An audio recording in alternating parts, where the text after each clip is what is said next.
Welcome to the Heavyweight Podcast. The Heavyweight Podcast. Heavyweight Podcast. Heavyweight Podcast.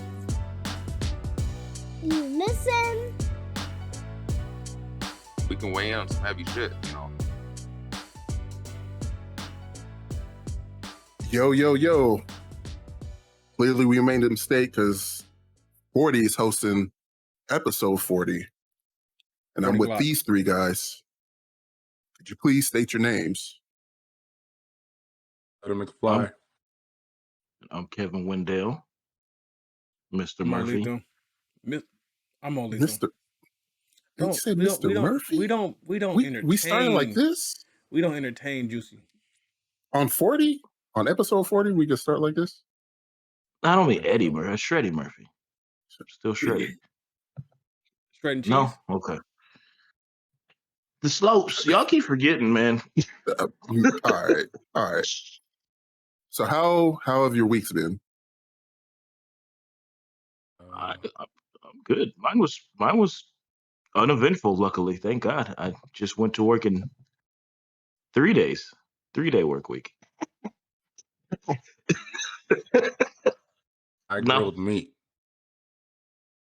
for the first time. You grilled some meat. It's a slippery slope. Welcome to the club. I got to get you some New Balances. I'm gonna rock those New Balances you sent me. Which ones? The whites? The white ones. But you gotta wear them blue. But you gotta wear them with cargo shorts and a polo. No, they gotta be cargo shorts and a polo. No, Take them the whole uniform. Take it way back and get them Polaroids. Them khaki color. Oh, damn. Old school uniform. Yeah, now you gotta go get you a smoker now. Set up in the back. Smoker. Yeah. Yeah, you could get a whole damn big ass trailer in that backyard. Yeah. Shit. I can he put a restaurant. Recommendations. Hey, you talking about passive income, my nigga, right there. That's right there. Backyard. Shit. And you live in a neighborhood where you could probably just get a YouTube page or a Facebook page and then just be like, I'm selling plates. And then guess what? All them white folks is lining up to eat Andy's barbecue. Because them... Sorry, I got excited. They gonna line up you for can it. say, name it that. Eat my meat. Yeah, because they're going to be in line. Because a lot of your neighbors don't have seasoning in their house. And then the brisket, you just be like, this is black brisket. I mean, if you want to go all the way, I can get my hands on a competition smoker. There we go. Park them up. He talking about one of the smokers you got to move with a truck and a trailer. Right. Yeah. That's what I'm talking about. The smoker is the trailer. McFly presents Eat My Meat. Yeah. Yep. I like it. Like it. All right. There you go. We'll call it the top seller. We call Stutters Meat Packing. Okay. Why every time we open up something, gotta be a bunch of sexual and dick puns? Yeah. It's the times we're in, man. Dudes. My week was exhausting, and it wasn't the job. It's this fucking house. The actual house? No, not that. It's the maintaining the outside of the house. Well, your yard looks great. Yeah, man, fuck that yard. Great. Dogs keep fucking up shit. My dogs about to be strays. I love them. I gave one 16 good years. The other one she had 12 good years. They about to be in the pound for the rest of their life because they keep fucking up my shit. We're gonna just start. I said, look, they should start new. That's better than old school black shit. Hey, we took the dog for a ride. Like, did you just take the dog somewhere and open the door? Like, yeah. Fucked up. What happened to Cujo? What happened to Cujo? He couldn't keep up with the car. It's been exhausting. What's so cold is I don't mean to cut you off, but I remember I had this dog, and my dad I was in the passenger seat. My dad was driving down the street. The motherfucking dog jumped out the window. My dad said, "I guess it's gone." Motherfucker went around the corner, ran back up, and jumped back into the car. Oh, the next block. He was like, "You ain't leaving me." Smart ass dog. Yeah, I'm just trying to just wanted to take a lap, I guess. I'm just trying to get the yard ready and the house ready for planning on barbecuing for my birthday. So hell yeah. You guys are obviously invited, and I plan on having every level of a niggerdom I can achieve. Okay. Niggerdom. Don't say that. Don't say that. So dominoes, craps, spades, backgammon, 40 ounces. You gonna have some Eddie Kane? Nah, we're not getting high. Okay. You said every level. Right. You're gonna be out there like, hey, baby. Well, look here, man. If you want to bring you some Eddie Kane and partake yourself in the bathroom, just keep that shit away from my wife and my daughter, okay? Are we keeping the new school or going old school? Oh, I'm not playing anything recorded after 92. All right, so beepers are allowed. Yes. Hell yeah. Yes. Get to dress like Jerome from Snowfall. Yeah. Jerry curls. Yes. Yes. Yes. I'm thinking about dressing up. As the old uncle on the grill. Have my pants up here and shit. Mm-hmm. Yeah, I'm thinking about it. Oh, you call it dressing up? Yeah. You know what? Fuck you, nigga.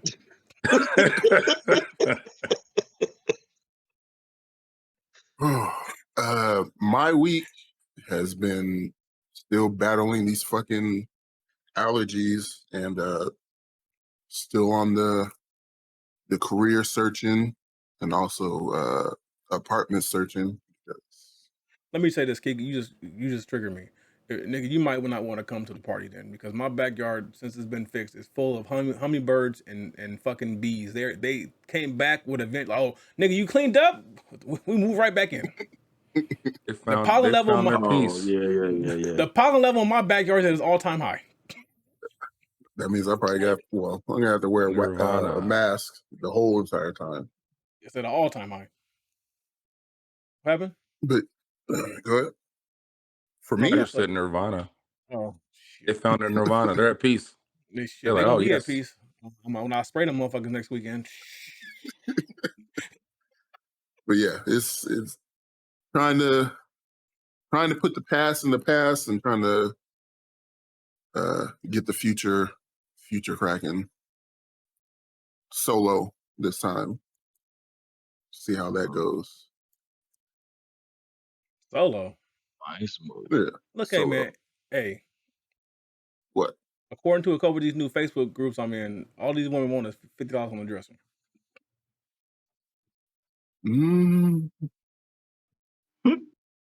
Go ahead, slide them that 50 and roll off. But I mean, what does that got to do with me? What does that got to do with me being solo?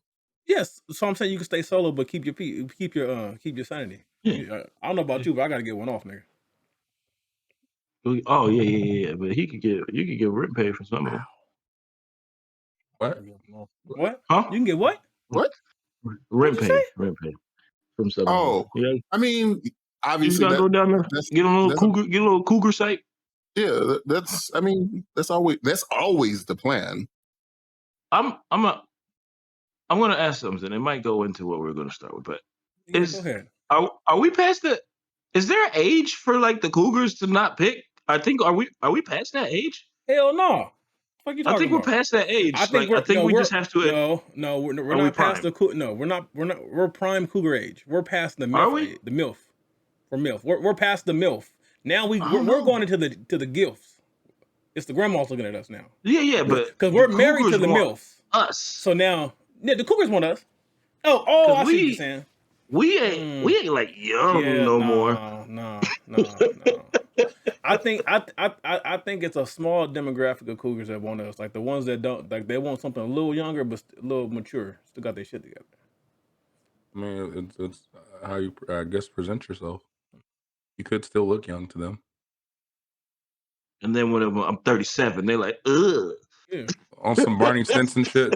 As soon as they find you're past a certain age. Ain't no such thing as 37-year-old good. I mean, given Did they say that about us?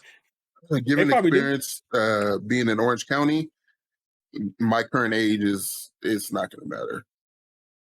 Oh, then you need to go get Oh your yeah, because cougar, dog. I mean, you have those others that just won't dark meat. Yeah. They don't care about the age. Question for the women that watch this podcast or listen. Do you say there's no such thing as at a certain age good dick? Do you say that, or is it just us saying woman?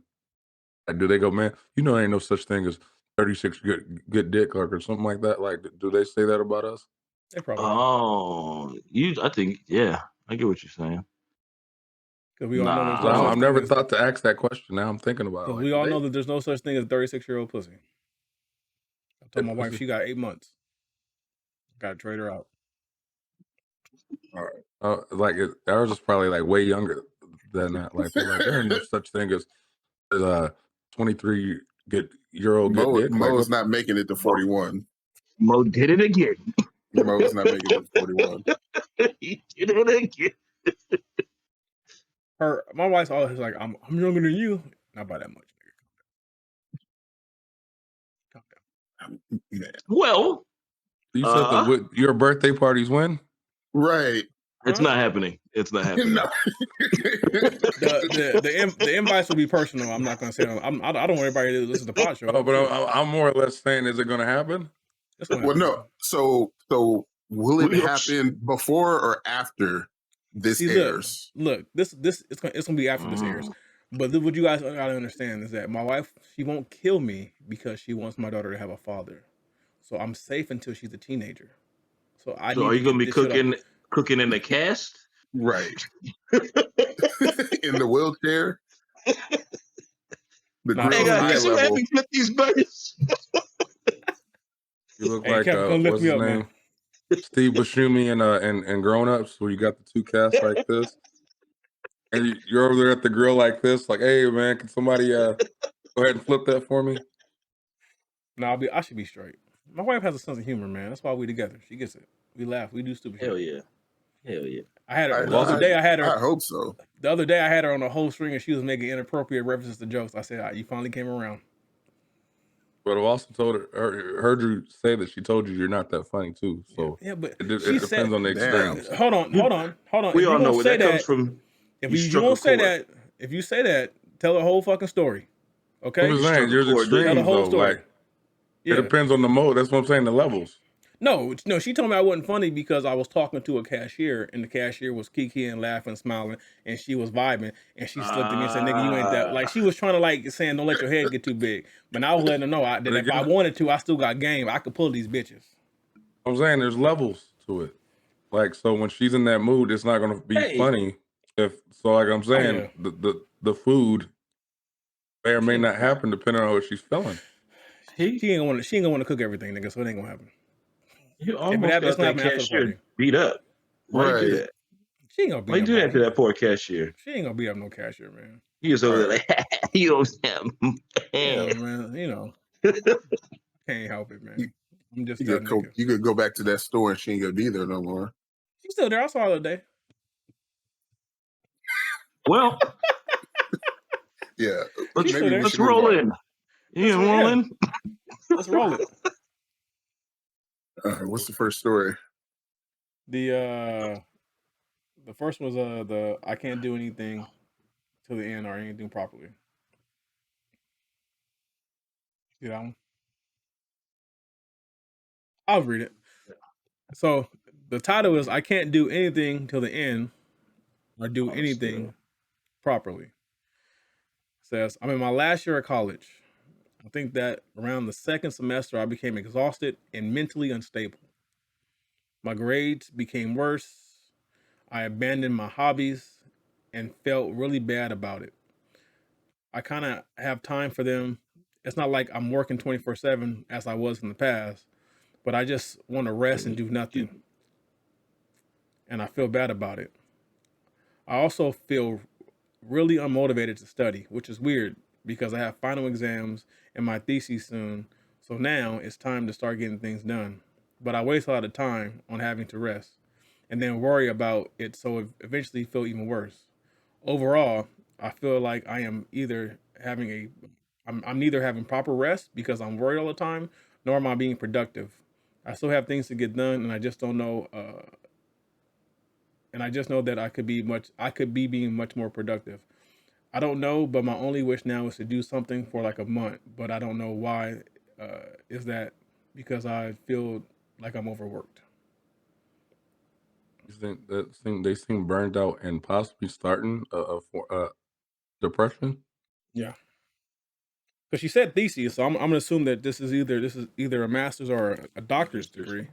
Yeah, so she's probably burnt out. Yeah, Or he or she is burnt out, and now so they're starting to form depression. Like they can identify that they're not motivated.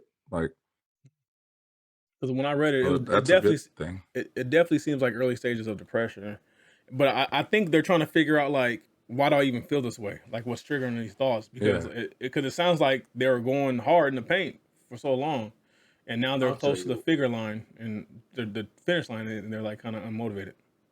that's probably what it is. It's the fear of afterwards. hmm Because No, it's like after that, you don't have that structure of what you're doing with school. It's like now I got to go get this. you I got to know, go do this. I got you to know do what? Fear of this. the unknown too. Yeah, I know. Because I know a lot of people who suffer from that. They won't change what they do or leave certain places, certain jobs, certain situations because they're the fear of unknown. Because they rather stay where they know than to branch out to the unknown. Like that's the real thing.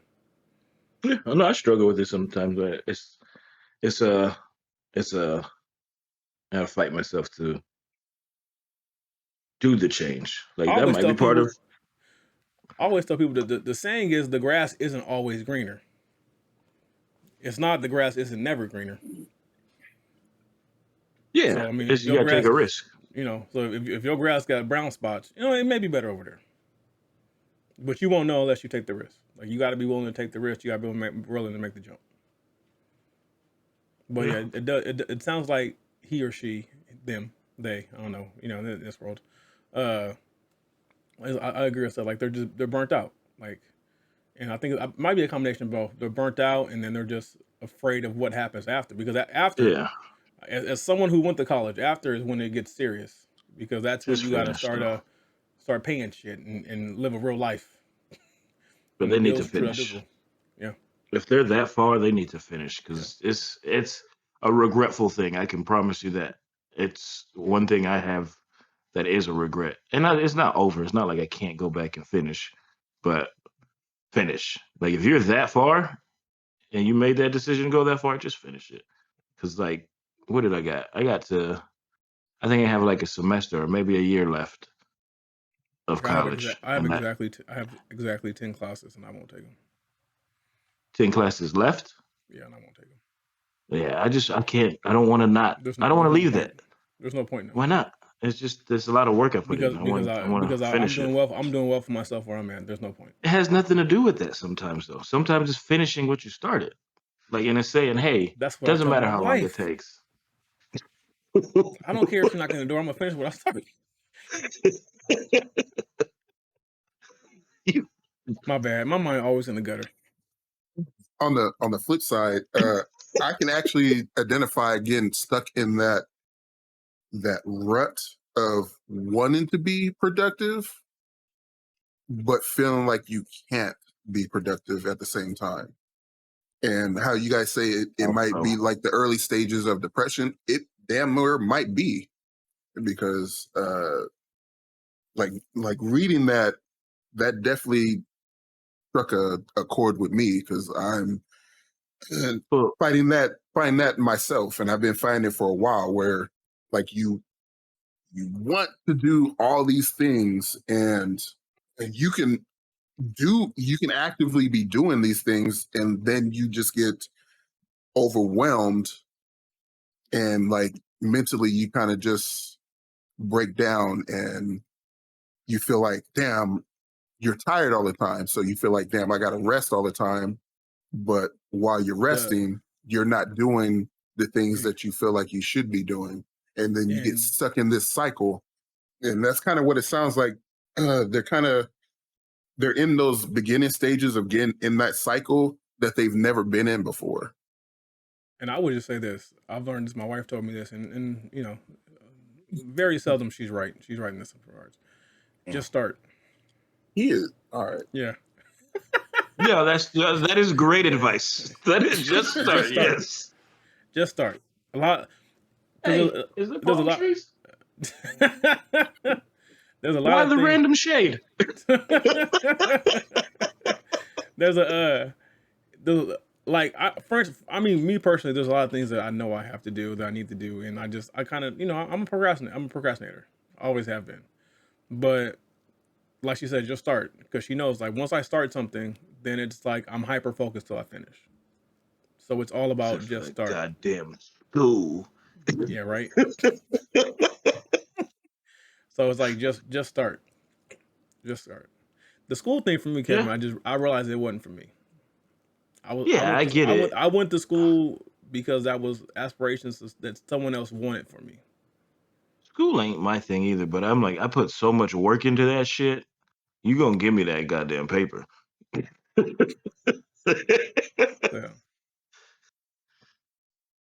Yeah. Anybody else got some? Yeah, look like Sellers want to say something. Yeah, he was thinking. I was just thinking about when you guys, because I think technically, in a way, we were all able to identify that the person was possibly getting into a depression or starting like the cycle of depression. Were you able to the avenues that you guys took? Were you able to identify things that help you get out of those ruts? Like, yeah, for instance, like Kevin with comedy, or Maurice, when you started learning to say shit, I could do other shit by myself. Like, did those help you get out of those possible cycles? For me, like I said, I just there's always things I need to do. And when I feel like I'm just tired, or I just don't have any energy or any like motivation to do anything, that's when I go, I just need to do something.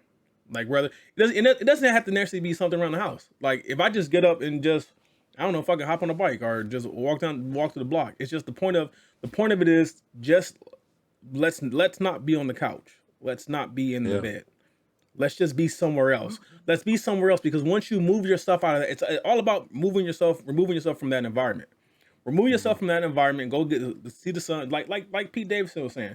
Go outside. Go to the sun. Go to a different room. Be in a different space, so you can have different thoughts. So you can build that motivation up. And then once you get to where you have just a little bit of motivation, you got to tell yourself, let's act on it. Let's move. Let's get it done. And then once you start, it goes the whole day. I mean, it makes it, for me personally, it makes the day better. It's just about starting. Like with Geek, I think that probably would work with you, Geek. Like, even like, if you had like just like the thought of maybe an idea or whatever, and I know you said you don't like drawing no more, but if it just popped up, and if you just kind of like just dibble something with some pen and some paper, like, just start, you might rekindle that passion. But the thing is, you have to, when you have, what I learned is, when you have those small little inputs, you gotta grab them and push it and expand. I think you're like Trump. Yesterday, not like Trump. I wrote. I said grab it by the. Okay, never mind. Yeah, I actually wrote yesterday, and that was nice, because it was one of those things, like you were saying, just start. Because I had just been in a block, and I'm like, I can't. And then I was like, you know what? I'll just write. I can't write jokes, because right now I don't have anything I really want to write for jokes wise. But I just was like, let me write about what I'm feeling, and that actually changed my entire day. Like, just to get that out, it's almost like it was just it released. When you're like, okay, that's what I was feeling. Cool, it's out. I mean, there are, and I wrote, which is a good feeling. There are all studies that show that journaling is good. It's good for your mental. I used to. I know. It lets you reflect, and then also it gives you a record of how you were feeling. So if you ever get in the same situation, you can go back and read how you pulled yourself out the first time. Here's the problem, though. I was at work, and I wrote this on like a random piece of paper, and I don't know where the fuck I put that paper. I already knew. I knew where this shit was going. When you said I was at work, I knew where this shit was going. Somebody probably look at this shit. I knew where it was going. The second you said you was at work, I knew where this shit was going. So I might hear some shit when I go back to work. It's your feelings. Go ahead, 40. Oh no, I was just saying like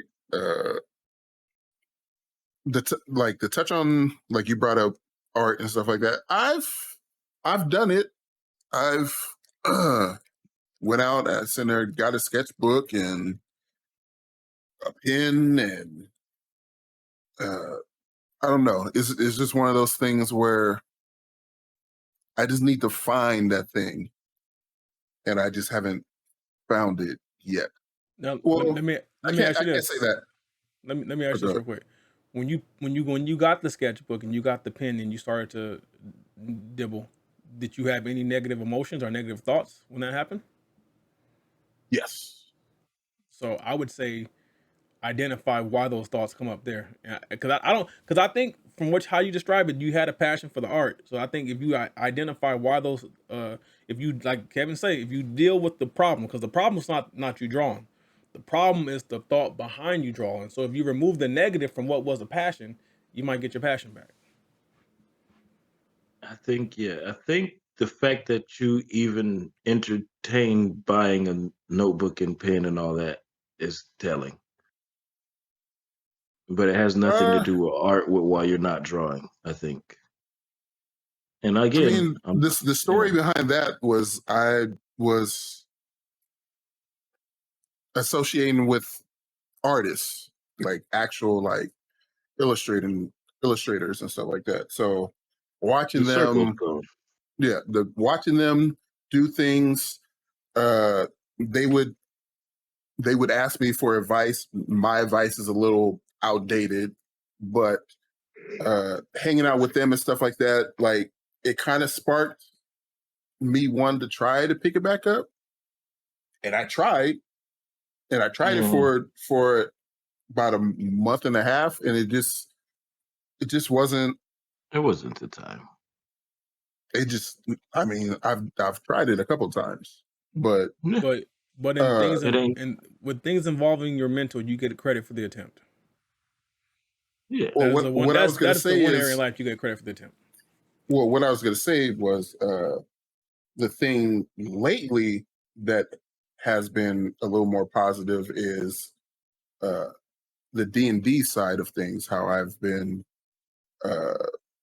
writing and coming up with scenarios and just building problem solving, because obviously it's a group effort, so I have to always change things on the fly when it comes to actions they take and stuff like that. So and does that help your mental doing those? Definitely more so than drawing did. So that's what I said. Like, I mean, like I said last pod, bro, where you change as you get older. Passions change, interests change. Marriage don't. Yeah, and that's why I'm like, when everybody, well, not everybody, but like when the subject of art comes up, it's not that I haven't tried. It's not that I'm giving excuses. I've tried quite a few times to try to get that spark back, to try to get back into it, at least a little, like try to dip my toes back into it. And each time it's just one of those things where I'm just a different person. Like that person that was into art and drawing and stuff like that.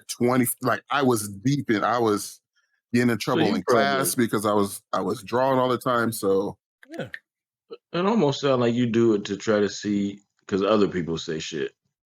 Yeah, don't do that. Don't do that. No, not.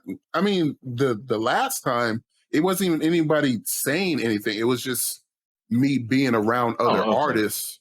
Okay. Kind of was like, all right, let me, like, maybe I should dip my toes back into it, see how I feel. And I did it for a little while, and it was just one of those things where it was just like, okay, it's not helping me mentally, and I think it's about that time where I move on to try to find something that will. That makes sense. That makes sense. I mean, but definitely to this person, I would definitely say keep at it. Just keep at finish it up, yeah. Because And you know, because you're on the last. They've waved the checker flag. You're on the last lap. And like always, just talk to somebody. And how we said, we all find something to do. You know what I mean? To ease your mind a little bit. Even if it's us go to. Yeah. But I don't know if you got my text, Mo. The guy that talks shit when we play ball, I saw him at State I saw him. yesterday. And he had lost an extreme amount of weight. And I remember when he talked to us that day, he said that he had lost a certain amount at that point because he was going to the gym every Saturday to play. And when I saw him yesterday or the day before, that shit motivated me. Like, I got to get back on, you know, because that simple act of seeing that he stuck with it. Yeah. It was a good positive boost to see. And he's a positive cat. So. Did he say what's up to you? He didn't recognize me, but I recognized him instantly. He was talking shit to the cashier and all that, and I was like, "Yep, it's the same guy." But he was like way smaller, so I was like, "Whoa!" Like, yeah, I mean, because when I had saw him, I instantly liked him because you know I like all things negative. Yeah, he was talking shit to the cashier, and the cashier was about to get off. He said, "No, your ass need to keep working." The guy was like, "Nah, I don't work for you." So they just laughed about it, and he left. And I was like, "Damn!" Like he's that way. Like they see each other constantly, so he's just like that with everybody. So. It was a positive to see him like that. So I take that as motivation and pushing towards my goals. Like if someone can stick with something like that, that's what's up. And that was a health risk for him. So let me Go ahead. let me ask you something, Mo. What? When you say you like all levels of negative, do you mean like hood shit too? Yes. So you the nigga in the hood who's just like egging shit on. Yes. He said that. Yes. I like well the non-violent stuff. Like okay. Let me stop. I'm gonna lie. I would enjoy to see two dudes fighting as long as you know ain't no gun. A fight is a fight. Yeah. I mean if it's a square if it's a fair square up and there's nothing but hands and no aftermath. You the one. Shit. Mo is the one. Like, oh, you guys don't want to catch the fair one? You don't want to catch the fair?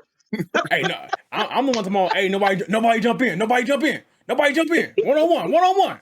And then that shit get down. I'm like, World Star. I saw that spark of niggerdom come in when that particular Sherman Clump tried that shit that day, and he was like, "Oh, you talking?" And you gave him that like look, all right, nigga, like you knew, like all right, like yeah. I remember that look because you gave this look like, oh, okay, like I said, oh, this nigga won't smoke. I said, okay. I said, you be careful what you're asking for, nigga. Be careful. Yeah. That's dope. It's gonna be some pain. That is dope.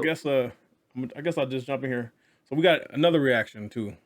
This one's gonna be crazy. The title of this one is "Something is very wrong with me, and I am a sociopath," or something. Okay. And this is how it starts off. It says, "I am a very fucked up person. I think, and I don't know why. I'm an 18-year-old female in a relationship with my boyfriend who's a 19-year-old male.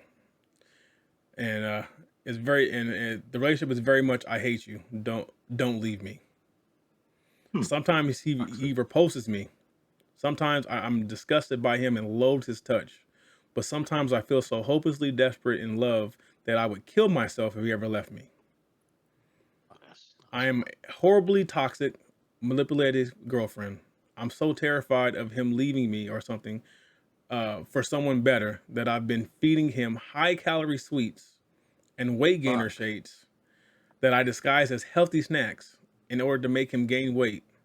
He's already very self-conscious about his weight and wants to lose weight. He's joined the gym, and I'm terrified of him becoming more attractive and leaving me for someone better. I get jealous, and I'm toxic and manipulative. I know. I've gaslit him on occasion.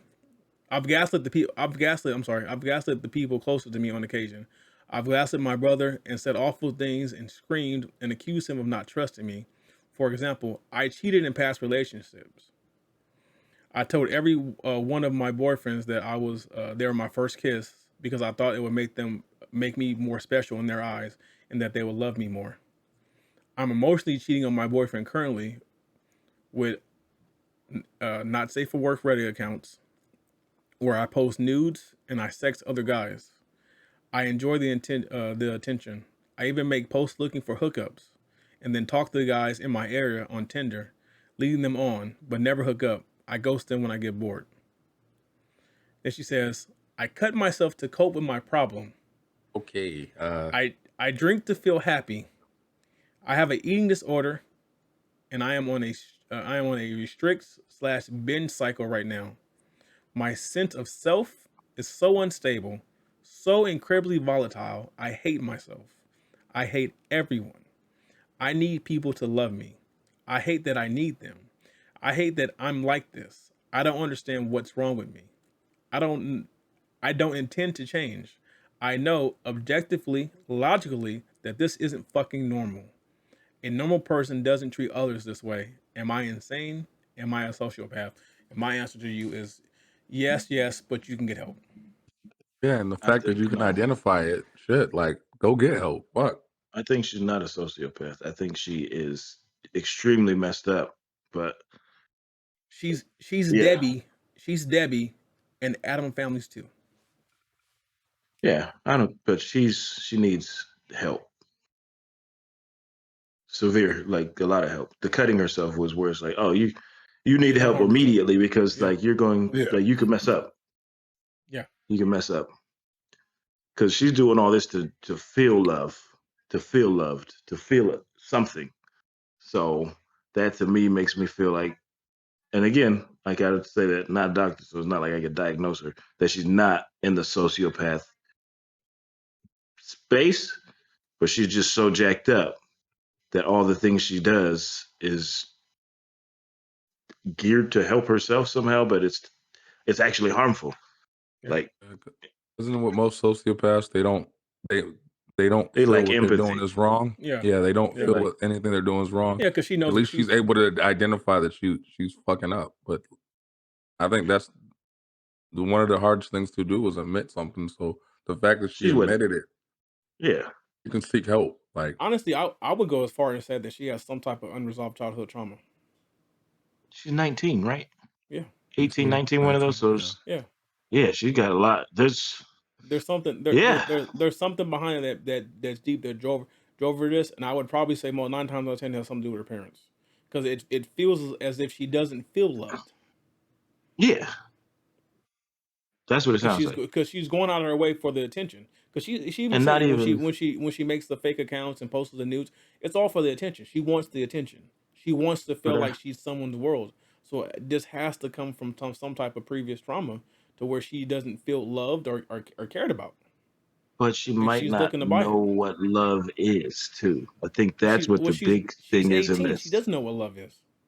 That's not, you can't say that because our kids know what love is. You know what I'm saying? But like she doesn't know what like love is. I'm talking about love Like for in she a thinks these relationship. She's things, 18. period. I think period. Like anything she's doing, that's not love. The thing she's seeking isn't love. Attention isn't love. Like she doesn't know what love is. So the she thing didn't she even get think it from is her love, parents. yeah, like it's like she's doesn't have any clue. Well, tell So us she's what like, oh, love I'm is, getting Kevin. attention. Tell us what How love do is. I tell you what love is? You know what love is. You think your child don't know what love is? Oh, she knows. She show her love. That's what I'm saying. That's where I'm getting to. That's what I'm saying. You're talking about love in the sense of being in a relationship with somebody. I'm That's what talking she about mentioned it. just Oh, you talking about love. just general, like, so you Just don't think love. Because she's sending nudes out to people she don't know. And she's taking that attention as love. You get what I mean? Like, so she thinks Like- those type of things is what self-worth is, and that's how you get love and things like that. It's from others. There you go. Thinking a certain way. That's what I was gonna say. She doesn't have a level of self-worth or self-respect. Yeah, but also that comes from that's love. what needs to be built. Statement like she made that she told every previous boyfriend that they were her first kiss, so she could be seen as more special in their eyes. Yeah. So that's an interesting, like, okay, like, yeah, if you feel like in your mind that this will make you feel more special to them by lying to them about being their first kiss, like. But let me ask you guys this: because she's only 18, and so she grew up with social media for the most part, How much do you think that has impacted her mindset? Good amount. Yeah, definitely good amount. Because she's probably We're going to have to deal with that. She's probably buying into all the capping on social media. Yeah. Yeah. And nobody was there to tell her, hey, it's all fake. Yeah. All these people are lying. Everyone can't possibly be that happy lying. if you're constantly posting. You can't. It can't possibly be doing that greater stuff if you're posting about it all the time. Like, how can you enjoy life if your phone's constantly in your hand? Yeah. And that's the scary part about all of that is, when's the last time you guys been like to like a concert or just out and just seen people recording the whole thing as opposed to watching the whole thing? Yeah. How can you enjoy the moment if you got to constantly grab it? When I watched the Dreamville Fest on Amazon last weekend or a couple weeks ago, whatever that was, when you look at the audience, everyone had a phone out. No one's paying attention. Everyone's literally had the phone out and they're like this, or they're like this, and they're looking, making sure they got the shot on their phone. It's like, how are you when you're not enjoying the moment? I think that's the problem, is they want to capture the moment and show people as opposed to just enjoy the moment. Yeah. But you can't relive it. Like, if you didn't experience it, you didn't live it. Like, it's weird. That's the good and bad of technology. It's not even like those. Oh, go ahead. No, go ahead. Oh, I was gonna say it's not even like big moments like concerts and stuff like that.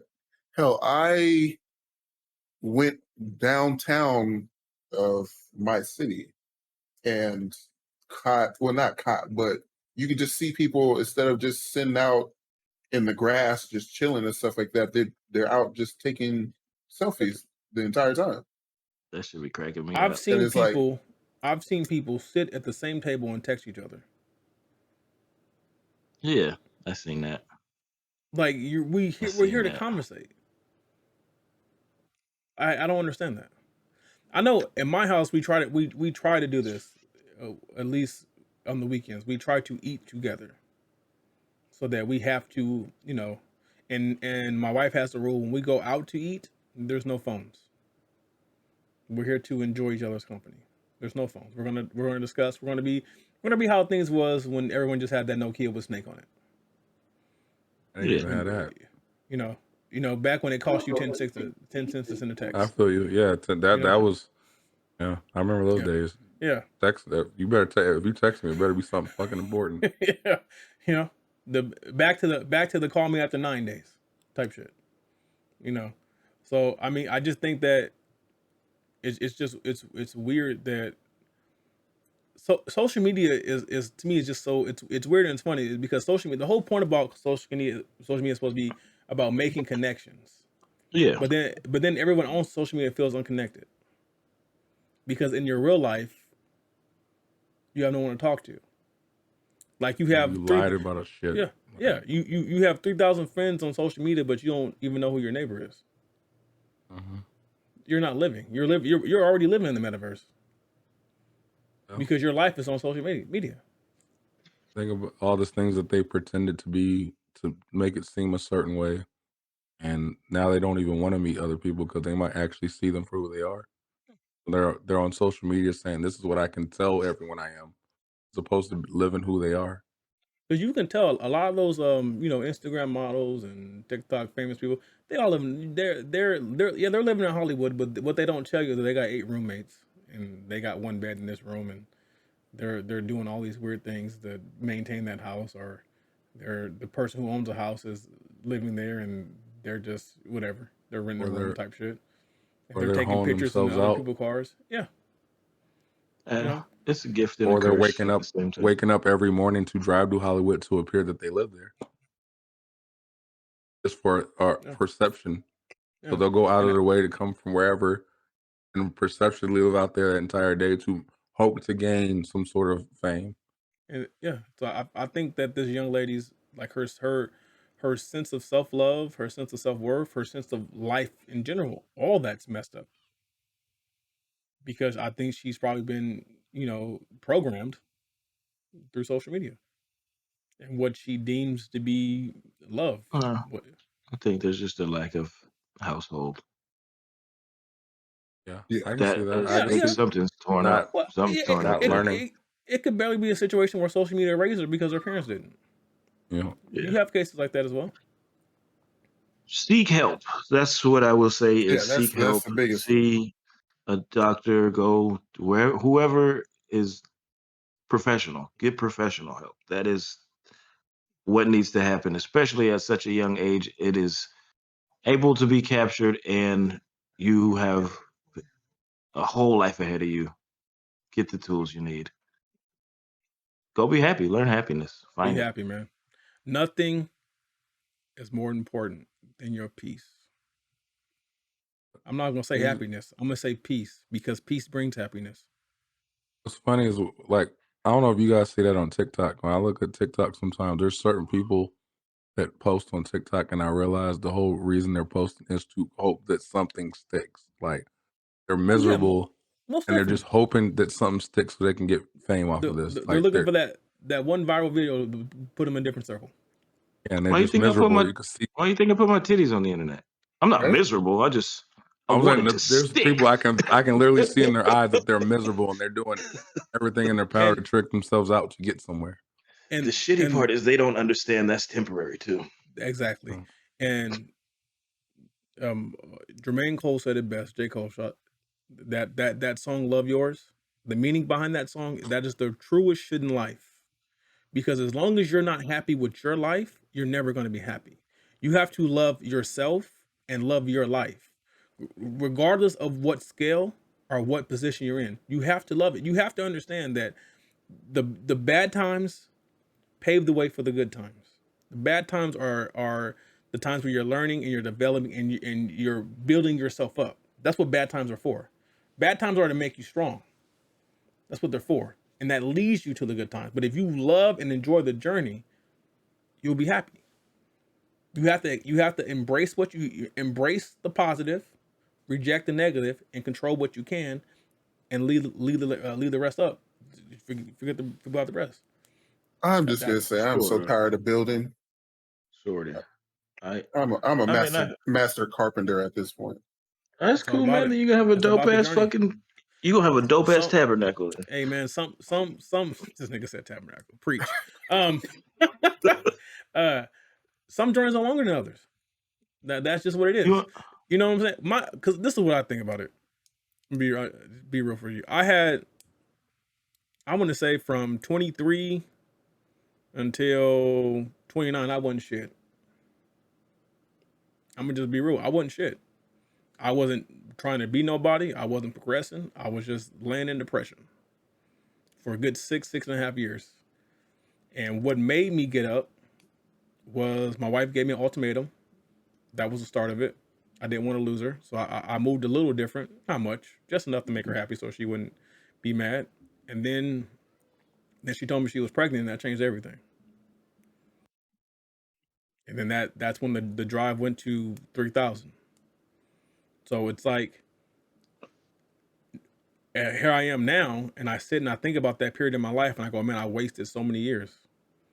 So many years, mad, angry, pissed off, depressed about something I couldn't control because I just didn't want to get up and deal with life.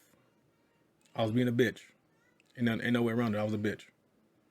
And I wasted, not only did I waste 6 years of my life, I wasted 6 years of my wife's life. And I'm forever in her debt. But what you're saying is, because it's almost like you said, knock someone up. I'm not saying knock one up. Not what I'm saying. Hell no. That's not what I'm saying. You took that wrong. That's not what I'm saying. My mom keeps harping on me about grandkids, so I'm not saying knock nobody up because he took that wrong, didn't he? Because if you're not happy where you're at now, sir, a kid ain't gonna make that shit better. Because if you don't get sleep now, hey, you ain't gonna get no damn sleep when that baby get here. That's not gonna make your situation better. Keith, don't do that. Don't do that. You're gonna come on the podcast every time we Should I do that now? What are you talking about? No, like that's it. That's all you're gonna do is go. I'm telling you. I'm telling you. Like the thing is, you have to keep building, and so sometimes, yeah, it's just like when you go to school, Keith. Sometimes you don't get the lesson the first time, so you got to keep taking that shit to the stick. So it got to be something you're not grasping, because the only person blocking your growth is you.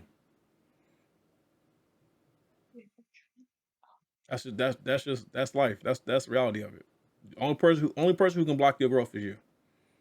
Sometimes there's rocks and there's obstacles in the road, but you either go over them or you go around. You make your path. The thing is, you got to keep walking.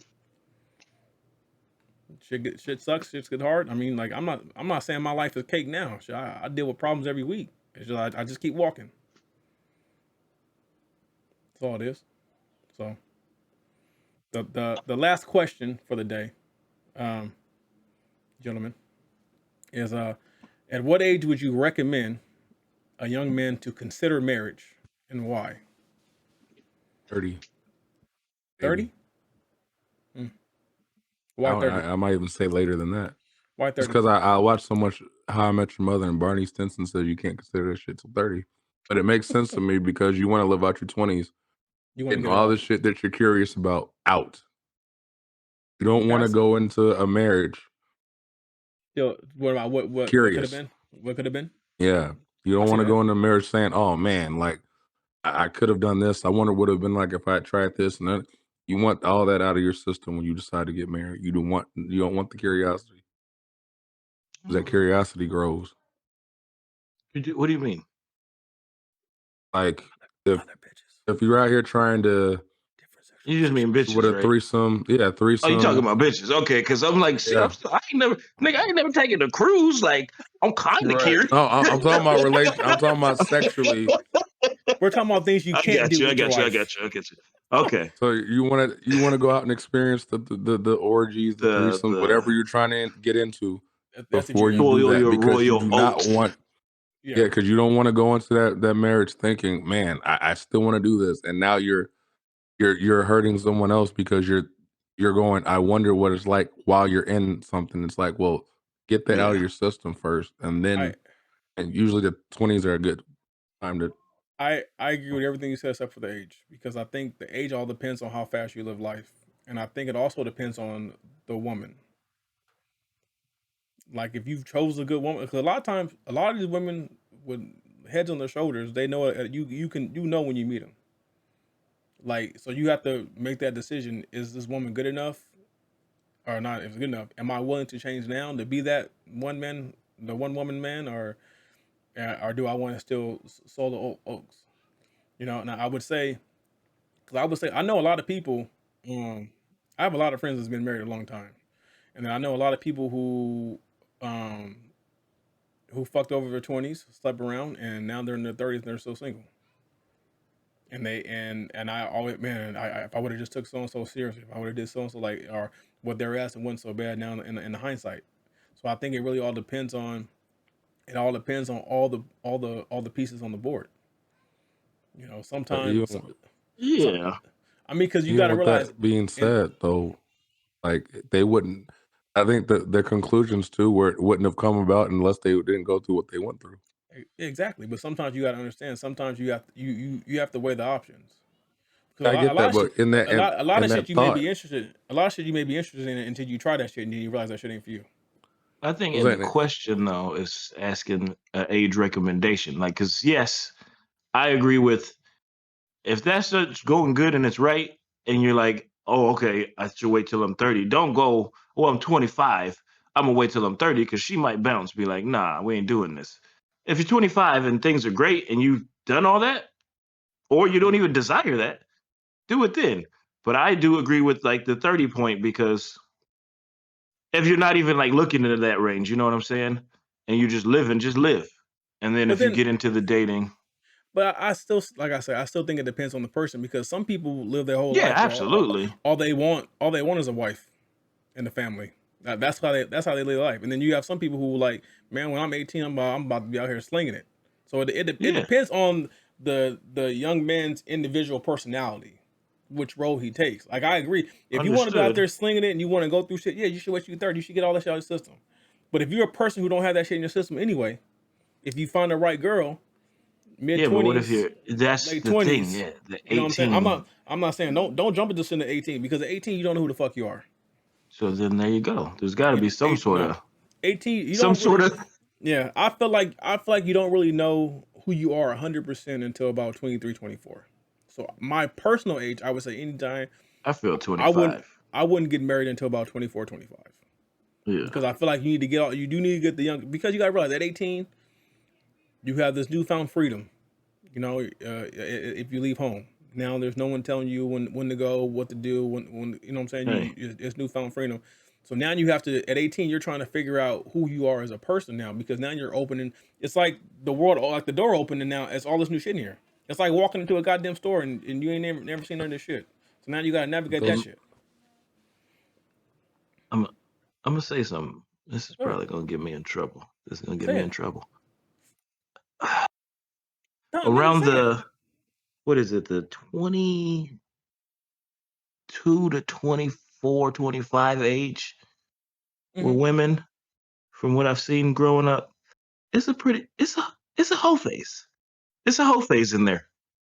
And but see, you can't generalize women that way, because not all women are that Right. way. listen, I know. That's why I said I'm gonna get in trouble for it. I said a lot. I didn't say all of them.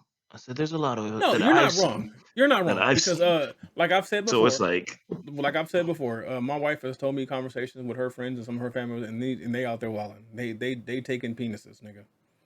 Yeah, so you're not everybody wrong, get it all out. of them. But even What's up, with baby? that being said, like, even with everything you're saying, it's still a generalization, because if you think about it, when you were 18, Well, you still yeah, were trying to figure yourself out. And then, like, when you hit 22, for everyone, that 22-year-old might have had the ability to get with these women, and then another 22-year-old hasn't even had the chance, because from 18 to 22, he's still figuring out who the fuck he is, and hasn't even really dabbled in talking to women like that. And then by 25, he's finally got the confidence to learn to talk to these women. Now he has from 25 to 30 to figure out it all out, like get it all out of his system. So by 25, he's barely gotten to the, now I know who I am. All right, now I can get these females. Now I can try to do this. And same thing on the flip side with women. Yeah, that there's a certain age that they decide that they want to dabble. It's like a give and take everywhere. Because if this woman ready to settle down at this age, and you're still trying to figure yourself out at that age, and you're even saying the statement of like he realized he should have at that time, I don't think he grasped that until he actually lives through it. Like, so he can say it in hindsight when he look back, yeah, I should have done that. But at the same time, he wouldn't have known to say that if he hadn't lived through what he lived through. Life, experience. I mean, I think we all can say it. I think we're saying it's pretty much it's subjective. Yeah, it's all subjective. It's a because I know a lot of people who get married way too early and then regret it. They couldn't even gotten married to the right person. It was just too early. Yeah. I'm gonna say this nigga that got married at fucking 38 years old, and you're like, right. You guys fucked that up. You weren't ready, like at 38. So I was like, yeah. Oh, what'd you do? Oh, she not sleeping with the so and so. Like, my nigga, you almost 40. Like, what are you doing? But my thing is that you, when it comes to it, you have to really know that person, like know them.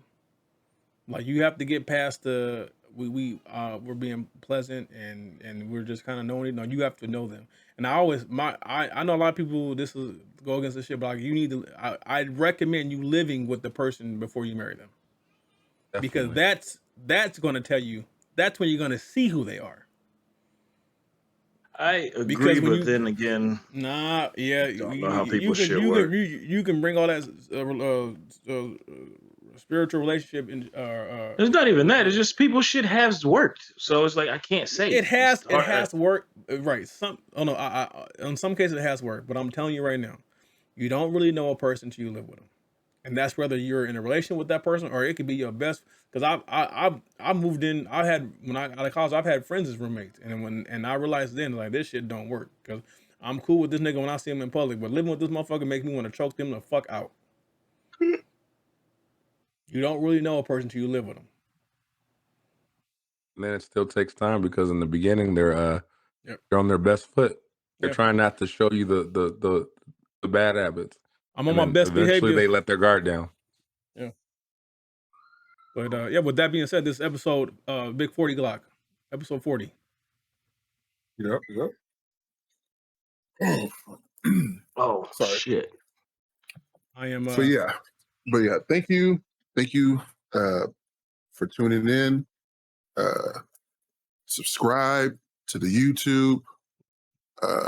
Follow all the audio platforms that we got because we literally have all of them. Instagram, Apple Music, Spotify, Amazon, Google Play.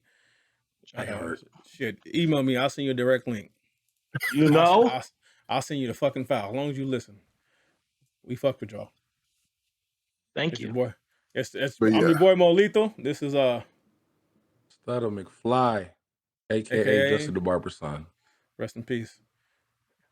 And he finna say something stupid. And this nigga here. Oh, Harry Bunions. All right. Really on episode 40? Not even gonna try. What are you talking about? Harry Bunions, that's dope. Yeah. HB. I'm Geek 40. You know, like Harry Bunions? All I saw was a hairy ass. Till next time. Man, we love y'all, man. Episode 40. This is 40 Glock episode. We pray that Stutter's voice comes back. I'm gonna have to force feed this nigga a hot toddy or something. We out, man. We love y'all. You said hot toddy? Hot toddy. No, you're not. No. Wow. What you're not gonna do is get your wife on me. I'm not sending any thoughts your way, sir. Hot toddy. Hot toddy. Man, we love y'all, man. Y'all have a good one. Peace. You can hear the sound of my voice. You're a real one for sticking to the end. Just want to thank you again for listening and stay tuned for the next episode. 40 out.